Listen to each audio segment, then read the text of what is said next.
Ayos lang po kayo. Hanggang din sa dulo. At kayo po, dito sa bandang kanan. Ang layo po ninyo. Pwede ba ngayon? Ano ba meron dito? Kamusta po kayo? Kasi lang po kayo. Hindi mo kayo masyadong nag-initan.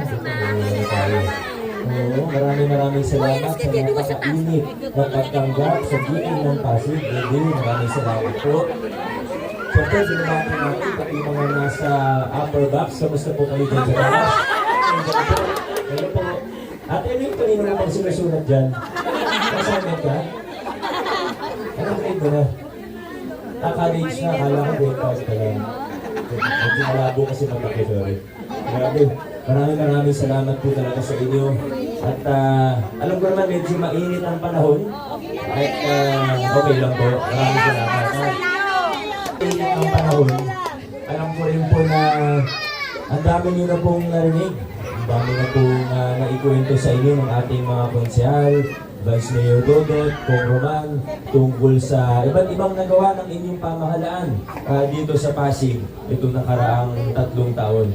Kaya inaalala ko, baka masyado ng ika nga, information overload na yata. Baka mamaya pag uwi nyo sa mga bahay, nakalimutan nyo na lahat ng sinabi namin. Ay, di ba? Ay, sabihin ko sana, i-share ko na lang po yung mensahe ko para hindi po na kayo. Memoryado po natin lahat ng naman.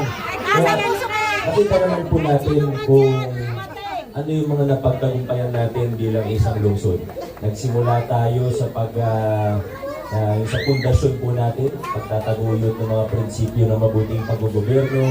Binuksan natin ang ating pamahalaan, naglinis tayo ng ating gobyerno, at yung mga procurement na proseso natin, yung public bidding, ginawa natin makatotohanan, tinanggal natin yung mga kickback o SOP, ginawang maayos yung proseso para kung sino yung totoong panalo, yun ang mananalo, kung sino ang nangyayari, bumaba yung mga presyo ng mga kontrata ng lokal na pamahalaan. Tumaas yung income namin. Kaya yung mga kinuwento ng mga konsel kanina, mula sa pag-expand ng tapat loan, hanggang sa paglibre ng prangkisa ng mga tricycle, hanggang sa palupa para sa mahigit 3,000 pamilya Pasigueño, ito yung mga problema na dekada-dekada na, hanggang sa pag-expand o upgrade ng ospital natin, hanggang sa expansion ng local senior pension natin. Ito pong lahat, yung mga nabanggit kanina, ito po yung mga bunga ng mga pagbabago at reforma na pinaglaban natin dito sa Pasig. At dito na po tayo ngayon. Sa kasamaang balat, may iilang tao o grupo, kumukonti na naman po yung bilang nila. Pero nandyan pa rin po sila na para bang gusto nilang umatras tayo pabalik dun sa mga lumang kalakaran. At hindi naman siguro natin kailangan mag-isip kung bakit. Kasi sila yung mas nakikinabang dun sa lumang kalakaran. Maaaring sila yung mga nakaupo nun. Kung hindi sila yung nakaupo mismo, sila yung kadigit na pwedeng kaibigan, pwedeng kamag-anak. Sila sa madaling salita, sila yung malalakas, sila yung mga naungontrata, sila yung mga nasanay dun sa lumang kalakaran. Pero ako po ay naniniwala sa pag-iikot namin, ito po yung nararamdaman at naririnig namin mula sa mga Pasigueño. Tayo po sa lungsod ng Pasig, ayaw natin na umatras tayo.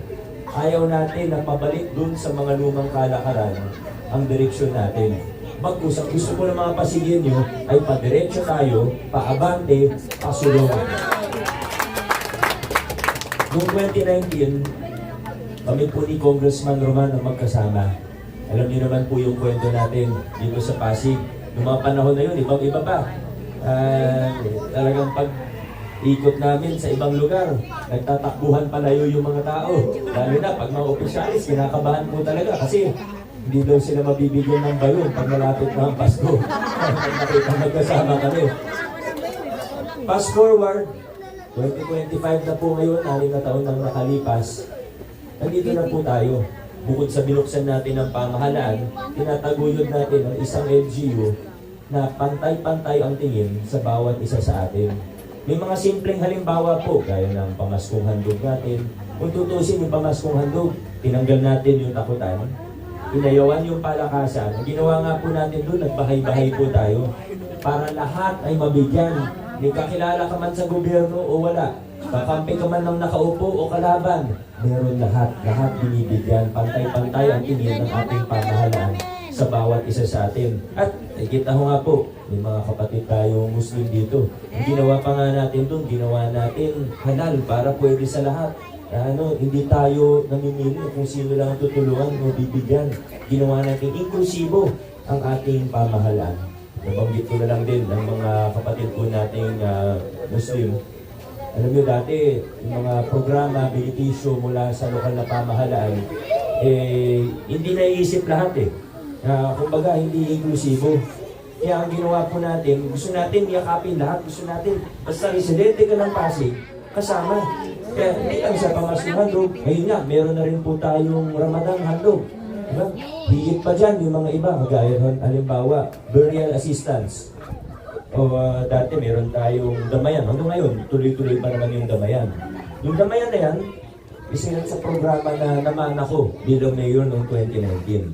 Meron ng damayan dati. Kaso, nung naging mayor na po ako, nag-consultation meeting ako sa iba't ibang grupo, sa iba't ibang sektor, nalaman ko, hindi pala nakikinabang ang mga Muslim sa damayan program ng LGU. Kasi iba yung ritualis, iba yung tradisyon. Kaya ang ginawa po natin, gumawa tayo ng hiwalay na burial assistance, financial assistance. Nang sa gayon, hindi lang isang grupo yung natutulungan ng pamahalaan. Lahat po ay dapat sinasama po natin. Lahat dapat kasama. Ganyan ang ating pamahalaan ngayon. Sinasama lahat, inklusibo, walang pinipili. At ngayon, nakikita na po natin yung mga bunga nito. Kung noong 2019, nasimulan natin noong 2022, mapapansin po natin na parang mas bumilis pa ang inyong pamahalaan. Mas bumilis ang kilos. At ngayon, nasa yugto na po tayo na palawak ng palawak yung mga programa gaya ng mga nabanggit po kanina. Noong 2022, ang isa sa susi po para lalong bumilis ang inyong pamahalaan ay binigyan niyo ko ng mga tao na hindi dahil sa kakampi, hindi dahil sa kaibigan, kundi binigyan niyo ko ng mga kasama, ng mga kasangga na kapareho natin ang prinsipyo at naniniwala sa direksyon natin bilang isang lokal na pamahalaan. Kaisa natin ng vision, kaisa natin sa ating mga layunin at adhikain para sa ating lungsod. Maswerte tayo dahil ngayon, hindi na lang po congressman ang kasama natin. Congressman, alam naman po natin kung paano magtrabaho, kung paano tumulong. Congressman Roman Romulo, alam po, kahit di mo po tayo mag-isip, Congressman Roman Romulo, nakita natin kung paano magtrabaho. Pero yun nga po noong 2022, nagkaroon din tayo ng isang presiding officer, tagapangasiwa ng City Council, na pwede din nating ipagmalaki. Narinig niyo po yung kwento niya kanina, kung paano natin tinaasan ang antas ng serbisyo ng City Council dahil po sa taong ito. Yan po si Vice Mayor Dodot Jaworski.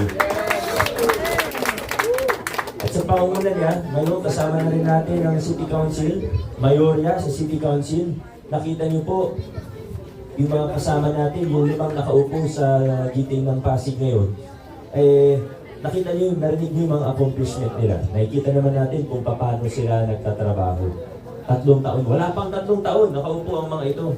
Pero ang dami na pong nagawa. Masasabi ko, ang City Council natin ngayon, totoong nagtatrabaho. Dati, pagka may mga ordinansa, may kailangan gawin ng city, may gusto ang gawin bagong programa, kami pa sa Mayor's Office, dami ginagawa ng Mayor's Office, 1 milyon ng Pasigenyo. Pero ang ginagawa po namin doon, kami pa magsusulat ng ordinansa, ng panukala. Ibibigay sa City Council, tapos susunod na session, na-aprobahan nila. Hindi ko nga alam kung nabasa man lang nila yun. Yan po ang totoo. Hindi naman tayo dapat mahiyang magsalita kung totoo naman yung sinasabi natin. Ngayon, may kasama tayo sa City Council na totoong katuwang kasangga natin at totoong nagtatrabaho. Marami sa mga nangyari ngayon itong nakaraang 3 taon, hindi ko na po ideya. Kung hindi, nanggaling na po yung mga ideya, yung mga panukala sa ating Sangguniang Panlungsod. Kaya masasabi natin, ang konseho natin ngayon ay totoong nagtatrabaho. Kaya sa City Council natin, maraming salamat po sa inyo. Kaso lang, may isa tayong kasama noong 2022 na hindi pinalad. Hindi na natin, natalo po siya. Pero alam niyo po yung ginawa niya nung natalo siya?